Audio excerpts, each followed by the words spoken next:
Guys, halo semua, welcome back lagi di channel gue, pastinya di channel The Felix TM. Oke, di video kita kali ini gue bakal membahas suatu hal yang cukup menarik banget buat kalian.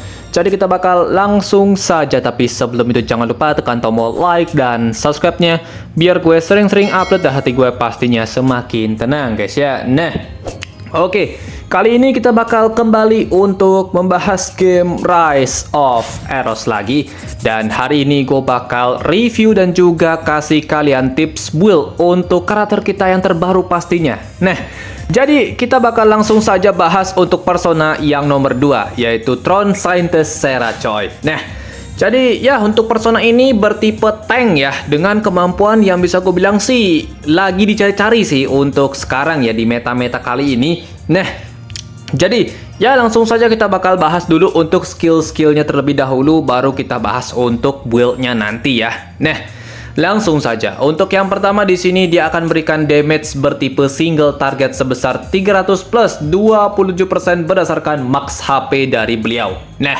jadi persentase damage-nya itu dari max HP ya. Oke. Jadi ini karakter bisa dibilang lebih enak main tebel-tebelan ya, biar lebih bagus pastinya untuk bisa menghasilkan damage coy. Untuk yang berikutnya kita masuk ke skill spesialnya, di mana dia akan memberikan damage bertipe single target sebesar 500 plus 34% berdasarkan max HP dari seranya. Nah, kemudian dia akan berikan efek execution mark untuk targetnya selama 2 putaran, dan musuh yang sudah terkena efek execution mark itu damage-nya akan ditingkatkan dengan total 20% plus 40% dari kalkulasi HP Serah yang hilang, dan mentoknya itu di angka 60% ya. Jadi jujur ya, dengan efek execution mark gue yakin next kita bisa ngeburst tank musuh lebih cepat ya pastinya. Karena dengan efek ini damage-nya bakal lebih sakit ya, tapi yang terpenting adalah kalian bisa mempertahankan Serahnya itu tetap hidup di dalam battle pastinya. Nah, kemudian di sini ada tambahan pasif lagi coy, di mana pasif yang pertama jika seandainya target yang punya efek execution mark-nya itu berhasil dikalahkan, otomatis dia akan nge-recovery HP-nya sebesar 50% dari max HP-nya si Serah coy. Jadi setengah darah bakal langsung keisi pastinya. Ini bagus banget. Kemudian untuk berikutnya ada pasif tambahan lagi. Di sini untuk saat pertandingan dimulai dia akan berikan efek replika untuk dirinya sendiri selama 2 putaran. Nah, ini merupakan efek baru coy. Dimana efek ini mirip banget kayak HP lock sistemnya, dimana jika seandainya dia kena burst damage yang sangat banyak, itu HP-nya nggak bakal berkurang dan tetap berada di angka 1 ya. Jadi kayak gitu coy. Untuk yang berikutnya kita masuk ke pembahasan skill ultimate-nya, di mana dia akan memberikan efek extreme share untuk semua allies selama 3 putaran. Dan dia di sini juga akan berikan efek replika selama 2 putaran. Wow, ini bagus banget karena kemarin ya skillnya cuma 2 putaran ya kalau kita lihat dari league pertamanya.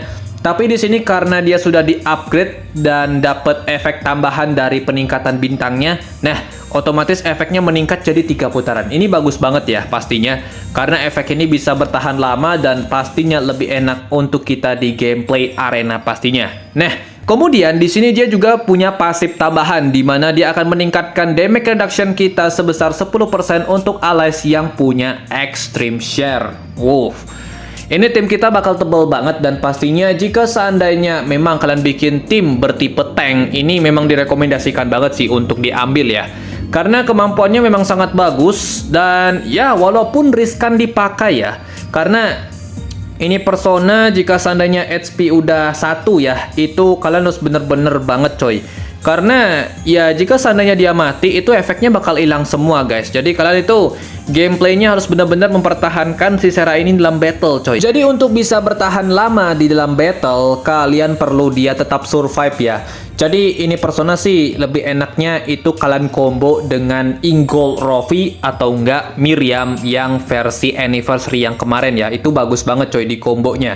Nah, jadi ya segitu aja sih untuk pembahasan skillnya beliau ini. Untuk yang pertama di sini kita masuk aja ke pembahasan tips build, yang mana di nomor 1 kita bahas dulu dari gearnya ya. Nah, untuk gearnya kalian bisa lihat seperti ini terlebih dahulu. Nah, jadi ini settingan terbaiknya. Di sini ada settingan untuk arena dan juga untuk PvE ya. Nah, Untuk di arena gue sarankan kalian bisa menggunakan tambahan speed yang versi epic atau resist yang versi epic.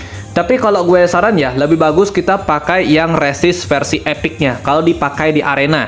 Karena resist ini sangat membantu banget agar dia nggak kena CC dari si Ice Brood Selection Alana. Nah, karena kan itu persona masih meta banget ya, otomatis kita perlu banyak efek resist. Nah, itu yang paling penting pastinya.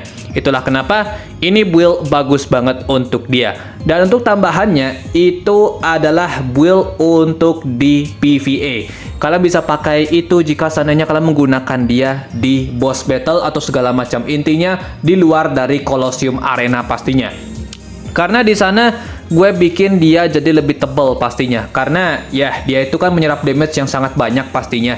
Itulah kenapa ya kita perlu banget tambahan max HP yang banyak pastinya agar dia itu nggak cepet mati pastinya. Nah, ini dia untuk gearnya pasti, dan kemudian lanjut lagi kita masuk ke pembahasan fokus statnya. Nah, untuk fokus stat kalian bisa lihat seperti ini pastinya. Nah, di sini kalian fokus pertama itu di resistnya yang paling penting ya. Resist paling penting, kemudian tingkatkan juga attack speednya, dan untuk sisanya kalian bisa mengikuti saja guys ya. Agar kalian bisa mendapatkan potensial terbaiknya dia. Itu ya minimal lah harus bintang 6 ya, agar dia bisa mendapatkan potensialnya yang bagus. Tapi kalau gue lihat mungkin bintang 4 udah cukup banget sih. Cuman ya tetap aja guys, kalian perlu bintang 6-nya dia. Karena biar dapet attack speed yang tinggi ya, agar dia itu nggak kalah di arena atau Colosseum. Tapi kalau kalian memang pakai dia di PvE, bintang 4 udah cukup banget sih. Nah, di sini jika kalian bertanya, Bang, apakah kita wajib ambil untuk reliknya Sera? Nah, jawabannya itu 50 banding 50. Kalian boleh ambil, boleh enggak. Tapi di sini jika kalian emang pengen fokus dia di arena Colosseum, ya kalian bisa menggunakan relik yang fleksibel. Jadi kalian bisa pakai relik persona lain untuk dia pastinya. Tapi jika untuk PvE, ya ambil aja reliknya, nggak masalah ya. Karena reliknya dia ini bisa ngasih tambahan HP recovery saat kita menyerang musuh dengan efek Execution Mark. Itu pun ya HP-nya tipis-tipis, tapi lumayan banget lah untuk nge-heal dia pastinya. Itulah kenapa guys, kalian boleh ambil, boleh enggak untuk reliknya dia ya. Nah, jadi ya segitu aja sih untuk info dari gue. Jika seandainya misal kalian pertanyaan lagi atau segala macam, silahkan aja di kolom komentar, kita baku hantam di sana. Nah, jadi thank you banget, see you the next video guys, goodbye. Dadah cuy.